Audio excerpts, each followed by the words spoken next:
Hey people, how's it going? It's Calum here. I'm going to do a bit of an instructional video today, which is unlike me. Normally I don't do anything constructive, but I'm in a particularly good position at the moment. I've got my women's pole vault to the left of me, easy, it's the Olympics. And to the right of me I have a very good friend of mine, Mr. Andrew Charles. Would you like to say hello, Andy? Hello Calum, nice to be here.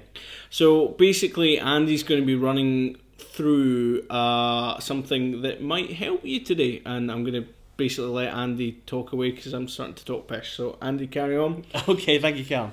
Right, well, basically, I do a lot of stuff with computers. I'm a graduate engineer, but I've also got a fascination with building computers and software and hardware. So I can maybe give you some tips on the old computer hardware front. And I've recently been playing a game called DayZ. It's actually a mod for a PC game called Arma 2. That's ARMA 2. Which is a very interesting game and strange in so many ways.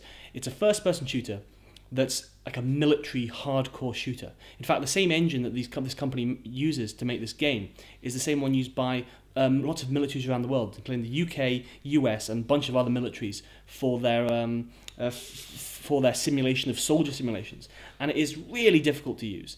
It's really made of things that Call of Duty wouldn't really think about, But the thing we have to say is, although some of you with a short attention span will maybe be sitting there going, I don't want to play a military simulator, and how good can a computer-based military simulator be unless it comes with an insurgent that's just going to sit next to you and take shots at you occasionally. Exactly. But that's not the reason we're playing for it, because the reason we are playing it is for one big word that begins with Z, and that word is, Andy? Zombies. Exactly. DayZ is in fact a mod for this Arma 2 game, which is a military simulator, where it removes most of the soldiers, pretty much all the soldiers in fact, and leaves a load of zombies, I mean literally thousands of zombies, on a massive 225 square kilometer map, and a load of guns. But the thing is, you start off with nothing. You have no kit to start off with. You're next to a beach.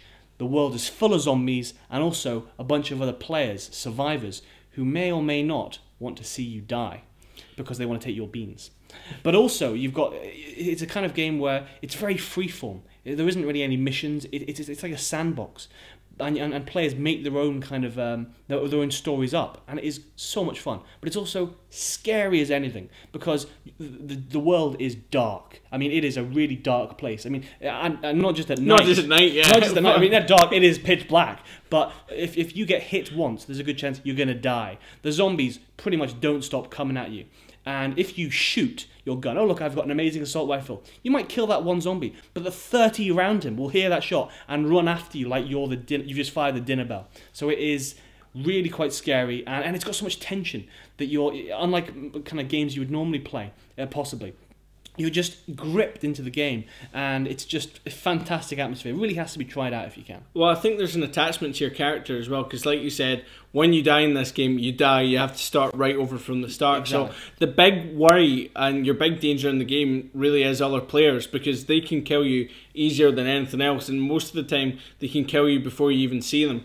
So there is real benefits actually in the game to rolling around with a group of people. It makes collecting items together much easier, because you can pass them on to other people, and people can watch you back. Yeah, to defend you and stuff like that. But the problem is as well, it's making those friendships. So generally it's best, if you're thinking about trying this game, gathering a few people outside of the game first to bring in, because trying to make friends in the game is kind of tough now, because a lot of people just shoot you on sight, and let's be honest, gamers on the whole aren't particularly great at social skills, and they will just shoot you in the face, because that's what we're conditioned to do.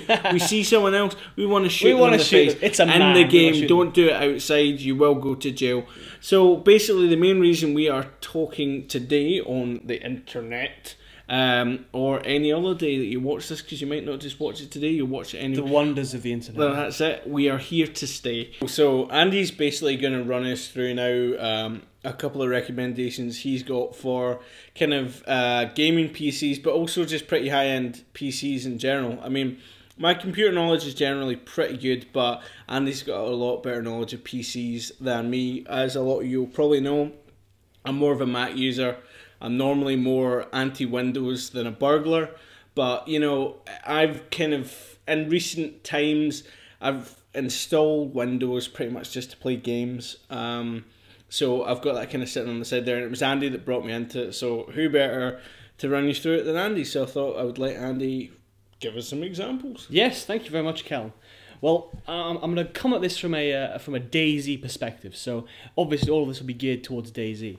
But at the same time, what will work for DayZ in terms of playing games will also work for pretty much every other game in the market, including things like Battlefield 3, Assassin's Creed games, all of the major big-end PC titles that people Barbie play. Horse Adventure. Of course, yeah. Full graphics. Excellent, yeah, exactly.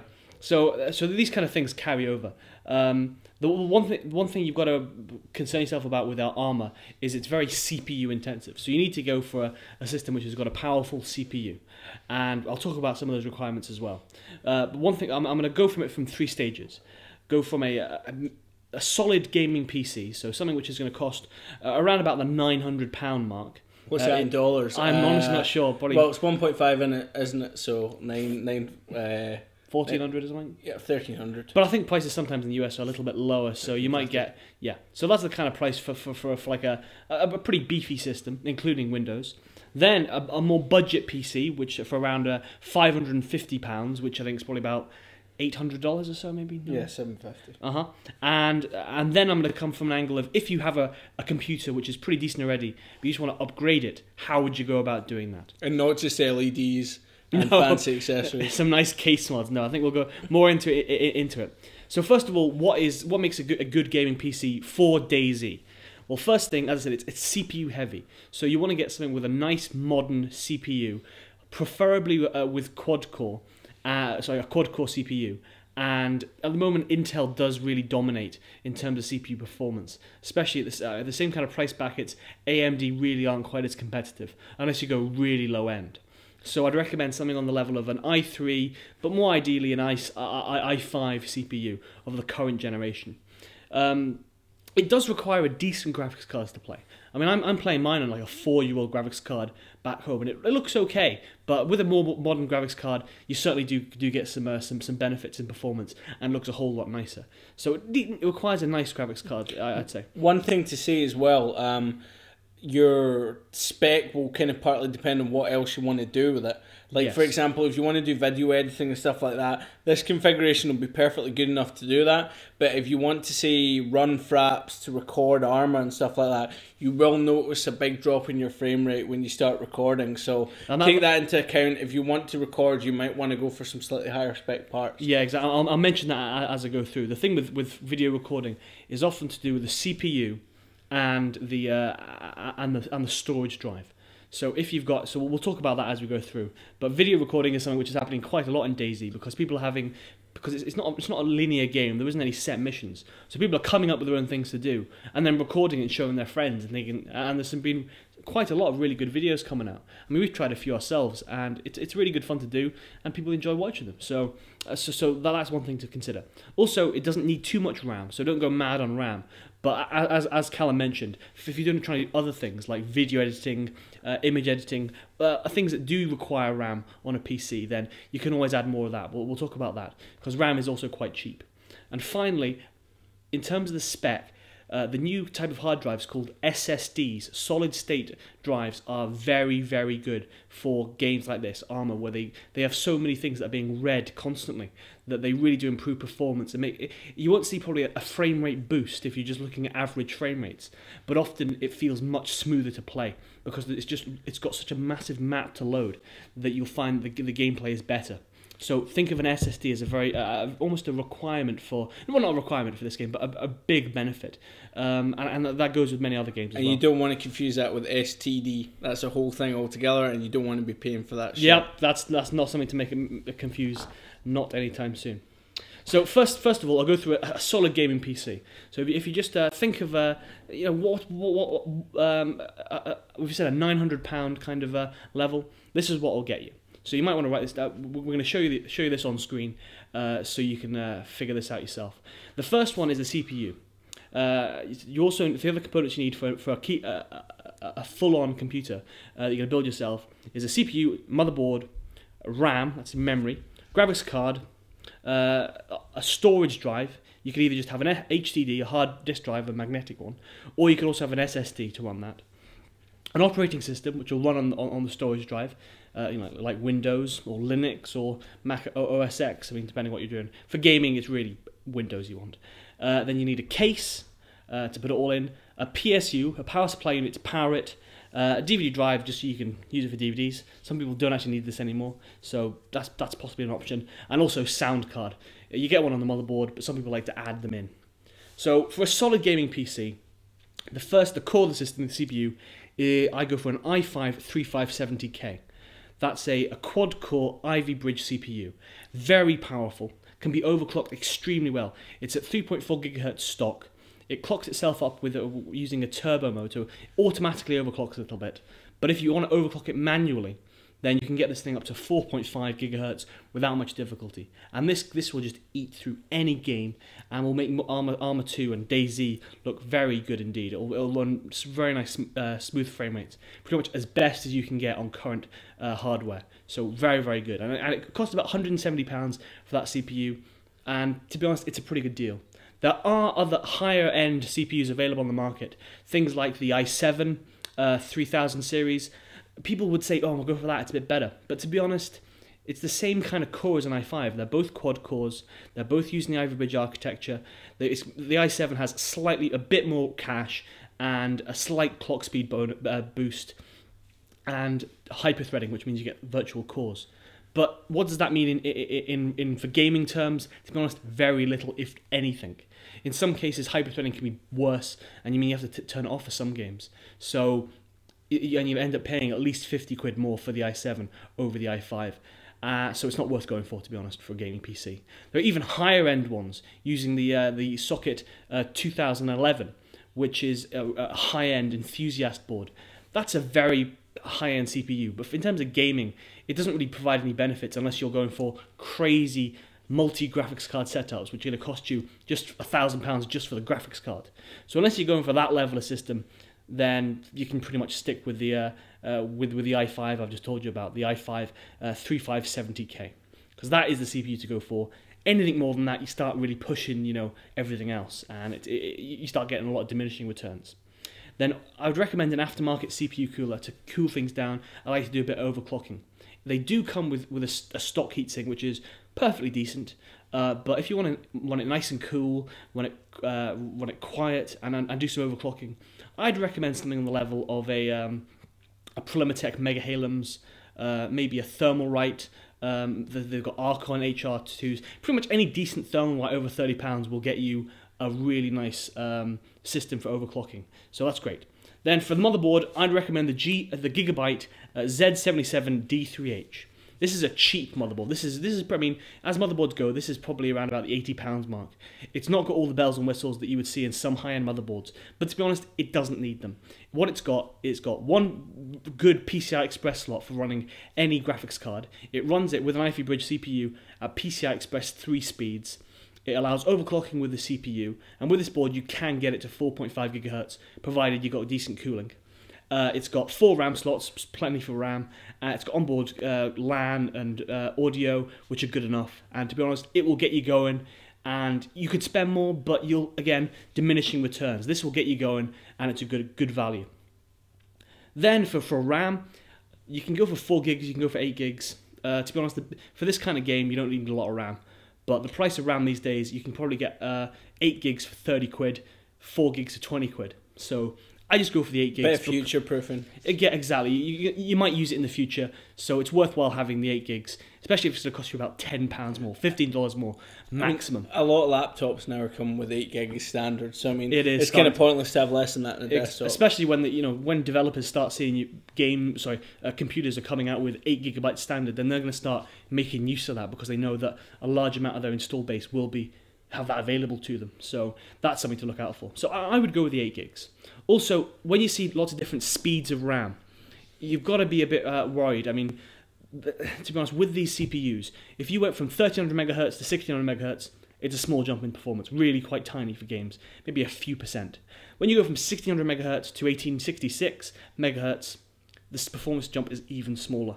So to be honest, don't get sucked into the speed wars for memory, because it just isn't needed for these kind of CPUs. The memory controllers are great. So buy 1600 megahertz RAM. In fact, go for 1 through 3 megahertz RAM if you're on a budget, and just go for a decent brand, which will, if it breaks, you can get them repaired.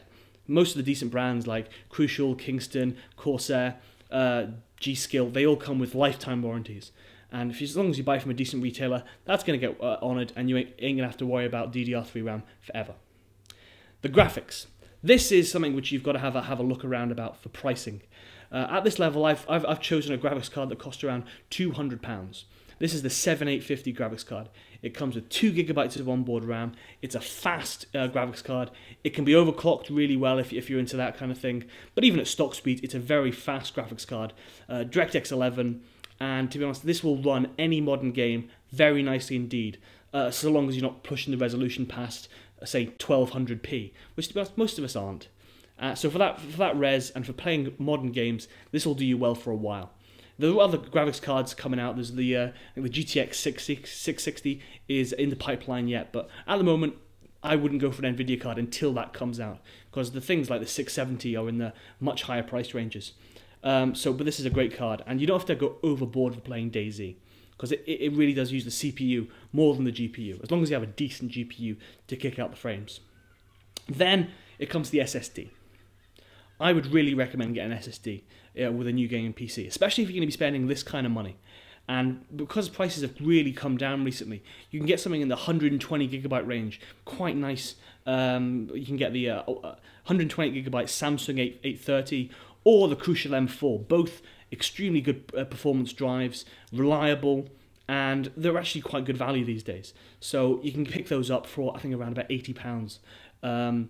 If you wanted to really push it out and maybe fit more games on it, you can get 256 gigabyte drives, and they tend to be slightly cheaper per gigabyte, but that really starts pushing it into the 130, 140 pound bracket, which for this kind of level of PC you probably don't want to spend.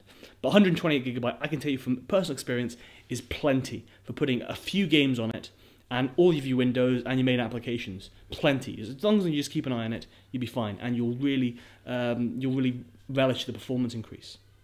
Then, obviously, you need Windows 7. Pretty much self-explanatory. It does, yeah. You need Windows 7. I'd go for Home Premium, because unless you're doing the business features and you need more than 16 gigabytes of RAM, then Professional and Ultimate just aren't worth it. They're a lot more expensive. Or you're going to get a deal on it, possibly. But for everyone else, go for the Windows 7 Home Premium. And, of course, 64-bit, because there is no reason to go 32-bit these days unless you have some kind of hardware or software that doesn't work on 64-bit, or maybe doesn't have the drivers for it. And even then, you're probably worth just. And he's actually made a note here. If you want to play games, you buy Windows. If you want to do anything else, you would probably buy a Mac. Oh! It's just written here, so that's something worth noting as well. Man, I must have just forgotten I wrote that down. That's crazy. So Windows for gaming, obviously. I think we all knew this already. And then a case. I would recommend looking for the kind of the budget end of the market. My one that I like the look of is the Antec 100. It's a nice case. It's about £40, £45. So it's a good budget, and it's got loads of features. Bottom-mounted PSU. Loads of space for graphics cards. It's generally an all-round decent case, well made. If you want to spend a bit more, I would recommend the Fractal R3. Which is Fractal Define R3, which is it's a solidly built case, really good quality. It works a lot on sound dampening, and it's just oozes quality. And in fact, Callum's got the XL version of it. And how'd you find it? You can kind of fit a small Taiwanese boy inside it. Yeah, so that's XL you can. If you want to smuggle people across the border. It's pretty good for that, as well as a gaming case, so there's not much else you can really ask for. But again, I'm doing video editing as well, so it does factor into that. I need room to put hard drives in, obviously, as I said. But for the smaller version, the R3, what would you say in terms of build quality and the... Oh yeah, I mean, it's really well put together. Probably buy a small Taiwanese boy, I'd imagine. That's probably, yeah, that's almost definite. So you've got the case. I mean, there's also another one to look out for. It's called the BitPhoenix Merc Alpha, which is a bit cheaper, but it's still a good quality case, and it'll get all your stuff in there, running cool, and you're not going to break the bank. So that's worth looking at as well. Then the PSU. The thing I really need to stress on about the PSUs is you can buy cheap PSUs from the local shop or the internet. 20 quid, you'll get probably a 750 watt power supply. Won't really have a name, maybe wind power or something. It's a great deal, isn't it, Carl? I've just been put off for a second because when you said a local shop, I had in my mind like a corner shop, like a small supermarket. I think if the guy there is selling PSUs, don't fucking buy them, because if you can get a PSU at the same time as your newspaper and your sweets, there's a problem. Yeah, or you're really going to the best shop in the world for your sweets and newspapers. I think generally what Andy's saying is stay away from the likes of Alpine PSUs. They're like 20 quid and promise the world, and Andy says the only thing they can promise you is a fire and possibly the loss of your house and any family or friends that would be near it. Well, yeah, that's it. I mean, possibly not you're going to kill people with it, but there is, with those kind of low-end PSUs, which, as you said, cheap and cheerful, they say they are. Cheap and shit is probably the correct assessment. Yeah, but they have a good chance of not just killing themselves, but also killing all of your parts in your computer. So just steer clear of them. Get a good quality branded PSU from the likes of Corsair, Seasonic, Antec definitely, XFX, and lots of other known brands for PSUs. So just keep an eye out for those ones. And the one I'd recommend is the Antec True Power New modular 550 watt or 650 watt. Callum here has got the 650 watt, I believe. How are you finding it? That's the job. That's the job. It's a PSU. Yeah, I know. It's like you can't get too excited about it, but it has. It's a box that provides power, but it's given me power so far, and it's not giving me any problems. That's it. I mean, if you look at the reviews on these, it's very stable and it's got good high efficiency. It's quiet, and the modular cables really help when you're building and maintaining the computer. Okay, so that's the PSU. Now I want to talk about the storage drive, because if you've got an SSD, maybe it's 128 gigs, you want to have some room to put your other files. You want to have maybe some videos in there. You want to maybe put some other programs in. You want to store your games in another drive. So you really want a decent sized drive for everything else that doesn't have to be super speed. So the one I'd recommend is the Samsung F4 2TB. I mean, there are other ones. Western Digital make good drives. The Caviar Greens are alright for their money. Yeah, they are. Seagate makes some nice drives as well. So just look out for it for one of those makes that sell 2 terabyte to 1 terabyte drives. For storage purposes, a 5400 RPM drive is perfectly fine. I mean, you wouldn't want to run Windows off it, but for transferring your files, it's perfectly fine. So just look for one which is a good price, comes with a decent warranty and that kind of stuff, and one of those makes that I've mentioned. So, but the one I go for is the F4. Got plenty of them. They're excellent. Then some of the kind of optional things. In fact, nowadays the DVD drive is optional, I'd say. But I mean, you're looking at like £10 if you shop around. Yeah, exactly. I mean, you can get a DVD drive for very little, and I mean, likely you probably already have one, or you could just get one from like a tip or something. They are easy to find, but you want one really. If you're gonna get one that has a SATA connection, because the IDE ribbon cables are a bugger to put in. So yeah, get a SATA one, and that'll allow you to install Windows. That's a tip off of like a middle house, what's it called? Fuck, shit. What am I thinking of? Yeah, that's like a tip off of a middle class housing estate, isn't it? That you're going to find perfectly working DVD drives. Excellent. Oh, look, a fully working CPU. That'll do me. Oh, yes. He was just throwing that out. Oh, man. I think we should probably look at my bins, actually. There's probably a load of that stuff my mom's just found and said, "You're not having that anymore, Andrew. You've had too much computer stuff."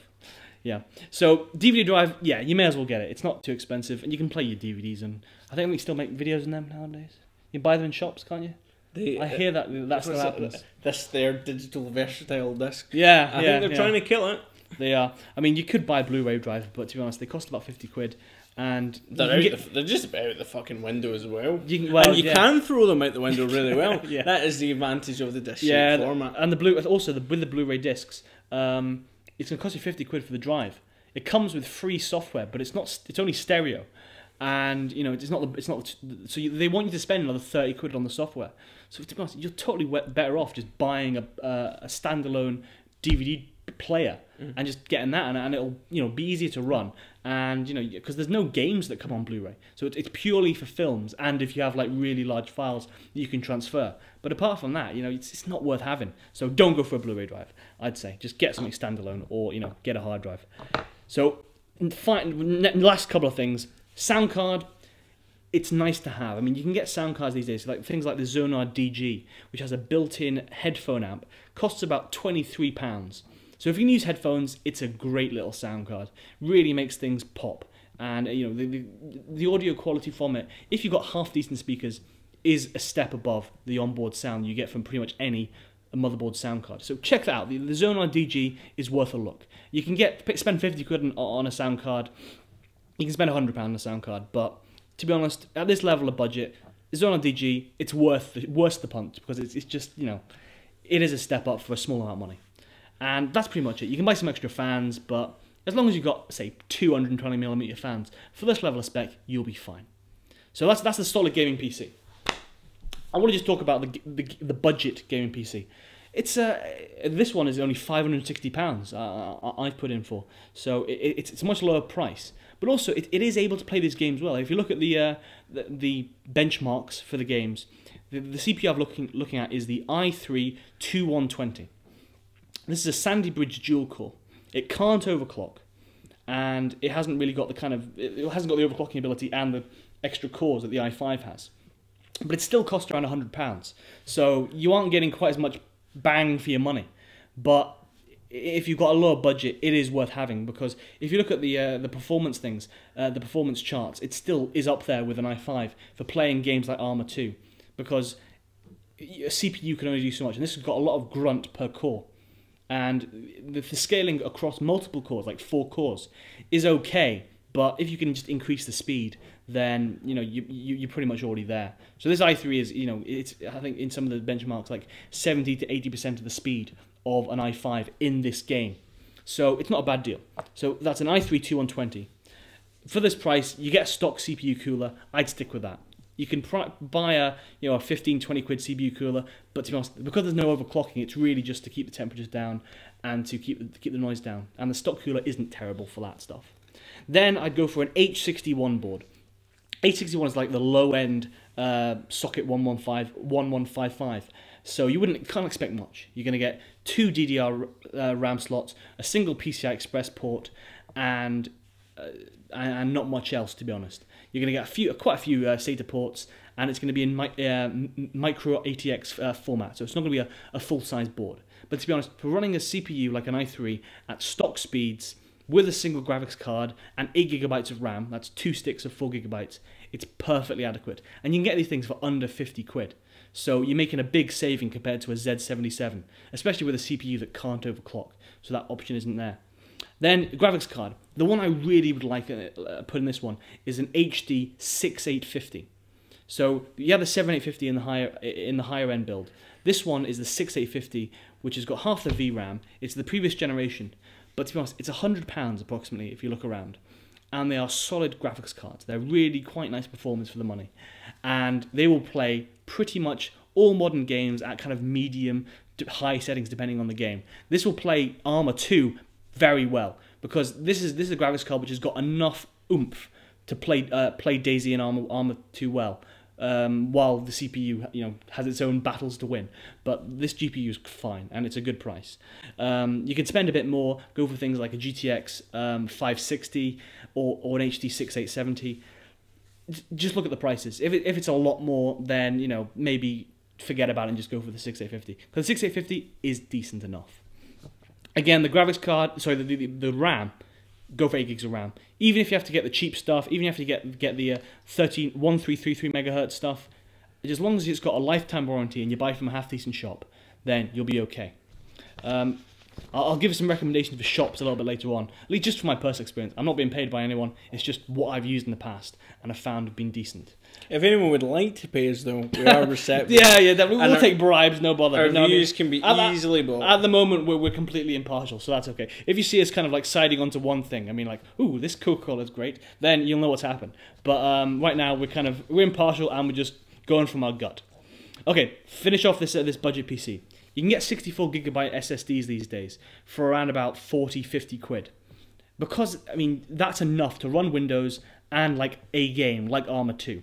Just enough room, and really the speed increase just for running Windows on an SSD, never mind a game like this, is definitely worthwhile, especially when the prices are like this and really quite low. So you can get things like M4s, I think to stick with an M4, you get Agility 3s for that kind of price. But my recommendation would be a Crucial M4 64GB at this price range. It's great and it gets you on the SSD ladder. If you like it, you can always get a bigger one later on. For the case, the BitPhoenix Merc Alpha I mentioned earlier is the one I go for. This one's just over 30 quid. It's a proper case for like a really low price. Great little piece of kit. Windows, same again, Windows 7 Home Premium 64-bit. For the PSU, as I mentioned before, go for a decent brand. Don't cheap out. You can get a Corsair Corsair CX 430 watt or the XFX Pro Core 450 watt for around about 40 quid. And they're good quality PSUs. I think, Callum, you're running a 450 watt XFX in yours, in one of your other computers. It's working on. Oh yeah, the old one, yeah, that's working pretty well. So I mean, the good quality, good efficiency, and reliable PSUs. So again, I suppose the mark of a good one is you don't have to think about it. Exactly. It just sits there, doesn't make too much noise, doesn't give you any dramas, and you only have to worry about it when maybe upgrading to a really big graphics card. And if you are sitting thinking about your PSU, sort your life out. There's better things going on. There is definitely. There's girls and like dancing and things. So for the storage drivers, they've almost finished now with this budget PC. For the storage drive, you can. I mean, the price of hard drives has really gone up because of the Thailand floods that happened. I think it was last year. So hard drives are really. I mean, you used to get like a 1 terabyte drive for 40 quid. Now you pretty much got to double that price for the same drive. Hard drives don't swim. They don't. So 500 gigabyte Samsung F3 would be what I'd recommend. You can get other 500 gigabytes from, as again, Seagate, Western Digital, and Samsung. They make. I find they're the best 3 manufacturers for hard drives. And go for a decent 7200 RPM or 5400 RPM, whichever you can find. As you said, if this is just for storage, it doesn't really matter. And, again, warranty and all that stuff. DVD drive as before, and make sure it's got 2 fans, 220mm fans, and you're laughing. So that is the new build PCs. We'll have those listed up so that you can kind of see them, and we'll put a link for the pricing in there. Obviously, these things will change. So it's live as of today, which hopefully is when it's posted, maybe a few days after. So, but at the moment, on the horizon, the only big upcoming thing that will make this whole thing out of date is the GTX 660 graphics card, which is expected to launch at around the £250 mark. And that will really kind of throw a spanner in the works of the HD 7850. That's on the kind of higher end PC. But everything else is expected to stay as is for the next year or so, because Intel aren't releasing any new CPUs until 2013. So that should be pretty decent advice, I'd say, for making a new PC, brand new, and that'll get you going. I want to just mention about upgrading existing PC, because I'm sure a lot of people are sitting there. They've got maybe a PC they've bought from a shop, and it's got a nice CPU, maybe got enough RAM, it's got a PCI Express slot there, and they're just thinking, well, I want to play a game on this. It's mainly just used for maybe internet, word processing, that kind of stuff. It's just a general PC. It's not really been made for gaming. So, I mean, how can I make this to play games? Play games like DayZ or anything else, in fact. I mean, what would you say to people, for example, say their family has got a Dell computer, or they've bought a Dell computer or something like that, something that they bought from a shop. Are they still going to be able to upgrade it without having to go out and buy the parts? I mean, is that going to affect their warranties? Or well, upgrading parts, it depends on the things you change. If you're, to be honest, for most things I'm talking about, graphics cards and stuff, just opening the case up in many cases will void the warranty. So this is only if you want to really do it yourself, or the warranty is already gone. So just bear that in mind. And if you do damage a PC in this, then I'm sorry, we can't take responsibility for that. But if you're careful, you won't. So we'll do a video on upgrading and installing new computers in the next few days or weeks. So look out for that. But when you're upgrading a PC, which has maybe got a decent core, so it's got a decent CPU and a motherboard which can use a PCI Express graphics card, then you have options.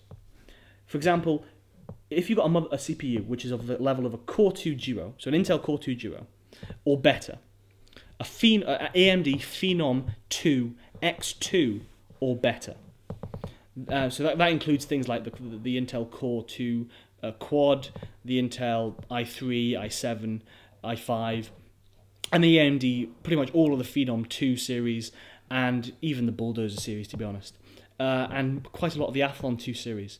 You can make a decent gaming computer out of that, but you need a motherboard that has a PCI Express graphics slot, and your case has to be big enough to hold about maybe say a 9-inch long double slot graphics card in the PCI Express port, and has room for an ATX size PSU.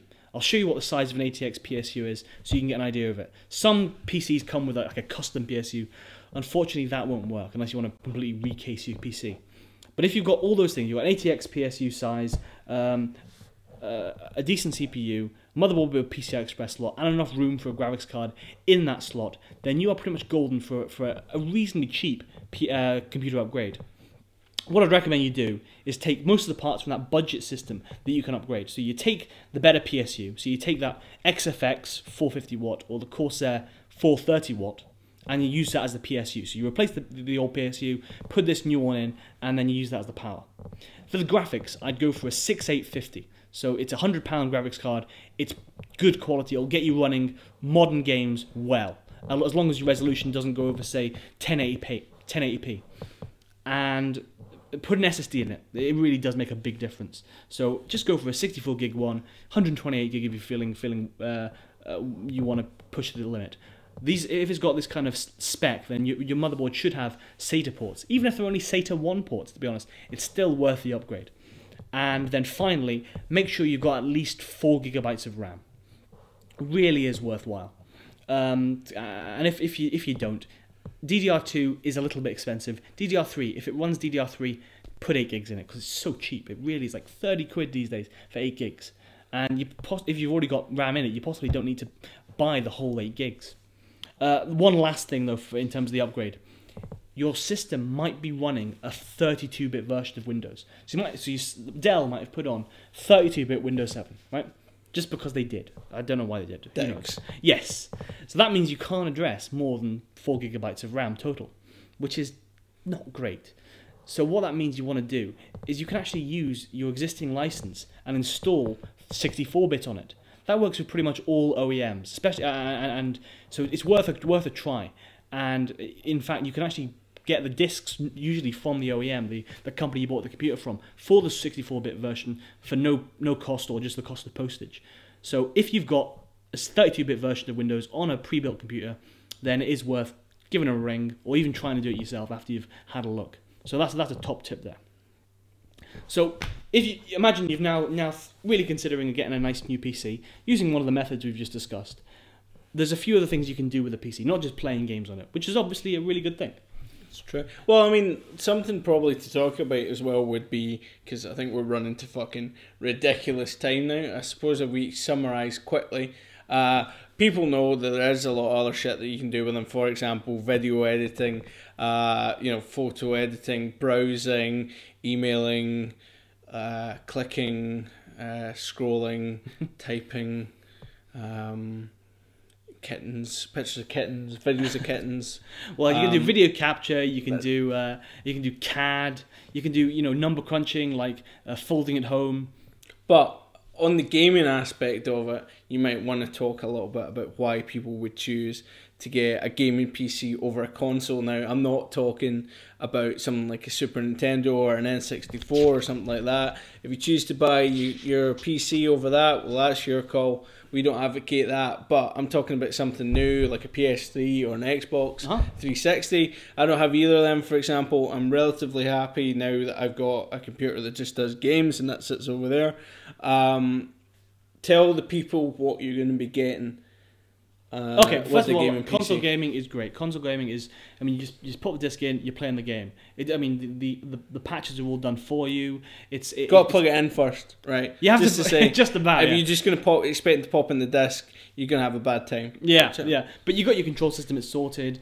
So there were obviously really nice things about, and obviously buying a console, cheap as, isn't it? You can buy these things for. I think you get an Xbox for like 30 quid on eBay or something now. Quite possibly, yeah. Though it might have been reflowed or something. But yeah, you can buy these things cheap. But the benefits of PC gaming, if you haven't already been stated to you, things to look out for is just the cost of games. You can buy games on a Steam sale, for example, which happens all the time, for pennies on the pound. It's ridiculous. Steam is an online distribution just made by the guys that made Half-Life and Portal, Team Fortress and all that yes. shit. So they have this platform, which is, I'm sure you've heard about it. It's called Steam, and you can buy games, and it's also like a kind of community as well.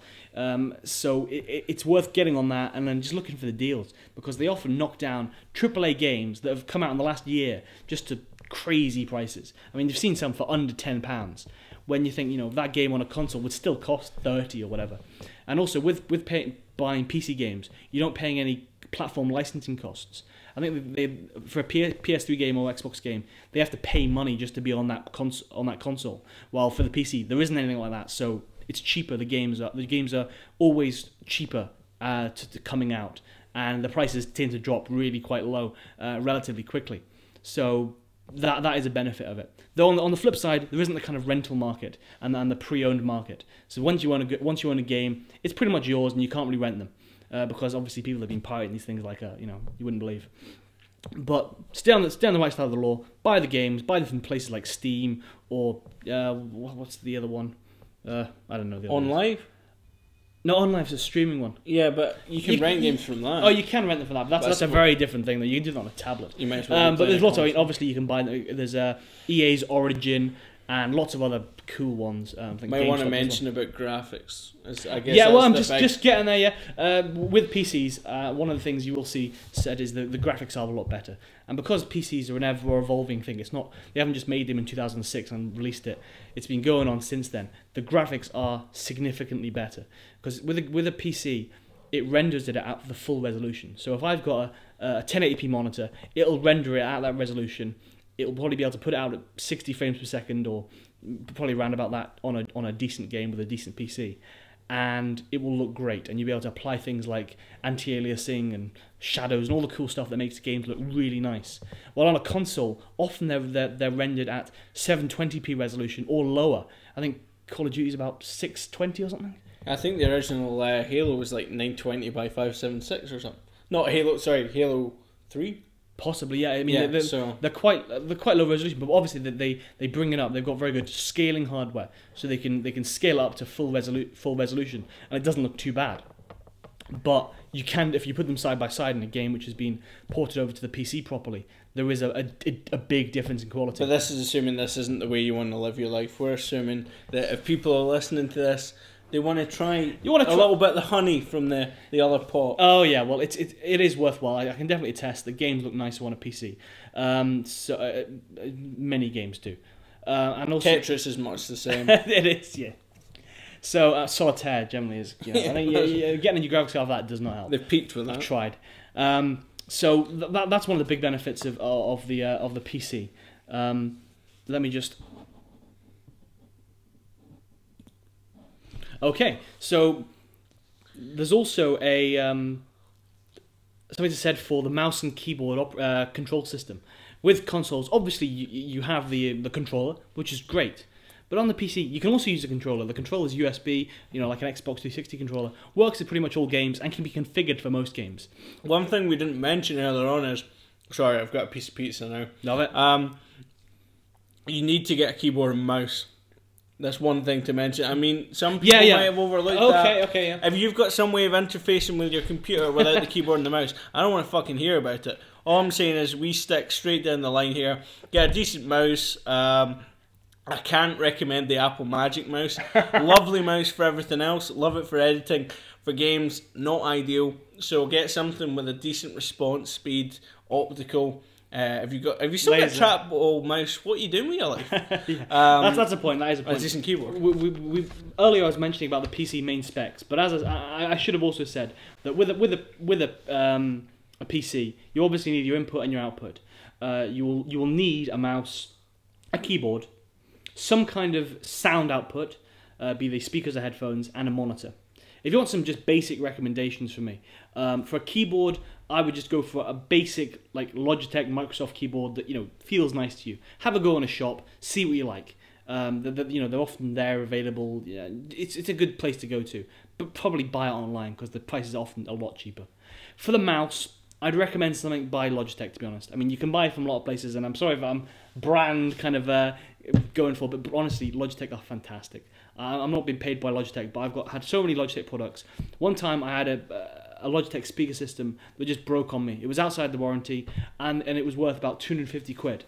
And what did Logitech do? They sent me a replacement, a brand new replacement in the box, and then just said, "Oh, what do you want me to do with the other one? Oh, just keep it." So it was ridiculous. So I have a brand new speaker system from them, and they do that a lot. So Logitech are great to go with, and their kit is really good quality. For a mouse recommendation, I'd look for something like the G500 or the G400, both excellent gaming mice.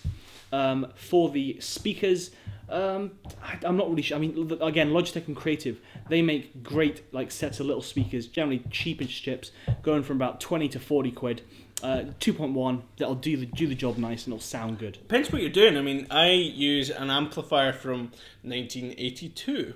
Yes, probably more than 20 to 40 quid. Some speakers with the same era, and I get fucking bombastic sound, so it's your own call. Oh yeah, definitely. I mean, there's so many options for sound, because obviously these PCs put out sound in like 3.5mm, and you can use optical and stuff. So I mean, the sound options are almost endless. So I mean, I'm just giving you a basic recommendation for PC speakers there. But as Callum said, you can go anywhere with speakers. You could hook them up to a PA system and go mad on a housing. I don't know what, just you can put anything on there. But for PC gaming, to be honest, the best way of doing it is using headphones. You can buy decent kind of gold rings, Sennheiser headphones for not too much money, and just look around for deals. That's how I would game. Don't buy Dr. Dre beats. Yeah, don't be a prick. Waste of fucking money. I don't know what he is a doctor of, but it's not like hearing, that's for sure. He's probably like fucking Patch Adams. He's a shit doctor. Oh, sorry, that's a text. Carry on. Lovely. Well, don't use the iPhone as a speaker either. That's pretty shit. So you've got your input. You also might want a microphone or headphones, which are a headset that have a microphone attached. Completely up to you. In fact, the microphone I'm using right now is a camera microphone, so don't buy that because it's a bit overkill. And it needs its own battery, so forget about that. Obviously, headsets are an option, particularly if you want to relive some kind of call centre fantasy. Oh yeah, definitely. That's there. But yeah, I mean, there's plenty of options. This is like one of the most boring parts of it. It is. It's good something to give you an option so you can have a look. I mean, as I said, Sennheiser can make good headsets, Gold Ring as well. I mean, you can just get these things which are made from a good manufacturer. They're not going to break when you put them on your head, and are going to give you electric shocks. I mean, and the good thing is if you pair it with something like a sound card like the Sonar DG, it has a headphone amp in it, so you're going to get decent sound quality out of it using a headset. And obviously the mic thing is sorted by itself. So that for gaming, I think it's probably one of the best options. Also, you're not disturbing any neighbours. Should we wrap this shit like Christmas? I'd say one last thing though is the monitor. I mean, you can perfectly well use a HD TV, so which has got an HDMI input as a monitor for a PC. It works without issue. In fact, right now I'm running a 42-inch LG TV as my monitor from a laptop, working perfectly, no problems at all. So, and you can do that with any TV, to be honest. I'd recommend ones which aren't 720p or HD CRT. Rated. Well, CRT. I don't think they have any HDMI ports on CRTs. But yeah, I'd recommend one which is relatively small. So say maybe ideally 37-inch or less, and 1080p full HD resolution, and that will look good. That will look nice because TVs use nice panels. But if you're going to buy a dedicated monitor, if you want something proper, which is made for PC gaming, you can get monitors in the from £100. Maybe in fact you can get some around about £80, which are 21.5 inch, full HD. That's 1920 by 1080 resolution, and they are perfectly fine for gaming. The only thing is, I would look out for the panel types. I mean, for gaming, a TN type panel, which is the kind of cheapest one, the most obvious one you'll find, they're a decent option for gaming because the response times are fast. You don't see any ghosting. But increasingly, you start seeing a type of panel called IPS coming down in price and becoming more popular. IPS is the kind of panel you see on iMacs, iPads. A lot of Apple use them a lot. A lot of high-end, high-quality equipment. Yeah, but they're good quality panels. But also, I mean, in fact, I use IPS panels made by Dell and HP. I mean, the panels themselves aren't made by them, but that's the branding. Usually, I think. Well, LG are the company that make the panels, yeah, often.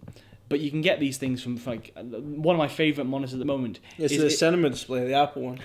Yup. No, it's the Dell U2312HM. Yeah, try to say that twice. It's a nice IPS panel, 23-inch monitor, 1080p, and actually for gaming is great. It's not the fastest in the world, but it does the job grand, and it looks fantastic doing it. Another option would be, this is a TN panel this time. It's called the BenQ XL2420T. And this is a TN panel, but it uses a 120 Hz resolution, refresh rate. So it refreshes the image twice as much as a standard monitor, which is 60 Hz. And for most things, for watching a video, it doesn't matter. You can't see that. But for playing fast-paced games where you're moving a lot, that extra refresh rate can make the game look a lot smoother and just make it feel more fluid and realistic. So for that if you're doing a lot of fast-paced gaming, which often can be DayZ, so that might be worthwhile. It is worth looking into. But personally, I would recommend going for the IPS over the 120 Hz, purely for the extra image quality. But I mean, to be honest, if you have the opportunity, check them out in person and see what you think, because each person's different. Each person would see different things in it. So yeah, I think that's our hardware recommendations done. Pretty much. One thing I would like to say is, if you have any questions at all about making a PC, about the specification we've talked about, or just playing games with DayZ, then please leave any comments below, and we'll try and get back to you on it. And, well, Andy will. Well, yeah, he'll pass them on to me. I'm into this stuff. So just please, just leave them below, and hope if we get a decent response, we might make another video on this or on a different topic, and just see how it goes. Pretty much. Yeah, so for any of our regular subscribers that haven't seen DayZ, get involved with it. We'll have just probably posted a video about it, so you'll get an idea of it, and we'll probably be posting up some new ones. And if you're looking to build a gaming PC, obviously, like I said, I know a lot of you are consoles, but you should really think about it, because the advantage of it is, if you're building your own one, you can put the money aside and, you know, pick up pieces to put it all together like a computer jigsaw. It's like Lego for men. And ladies, of course. So Mego. Exactly. One last thing. I will be building a computer, rebuilding a computer in the next week or so. So if people like this and would like to see me do this and show you how it's done, just basically starting a computer from scratch, then please, comment and like this video, and we can maybe film it and put a bit of a commentary, so to show how you put it together. I'm sure you can find these on YouTube, but I can do it as well. We promise we'll try and get it in a Blue Peter type presentation, so that's something to look forward to. Excellent. Hope we can find the music for that. That'll be fun. Right, okay, well, obviously this is your first video with us. I think that's relatively well. Excellent, thank you. And we'll probably have Andy back, probably. So I'll catch you guys later on. Thanks very much. See you guys. See ya.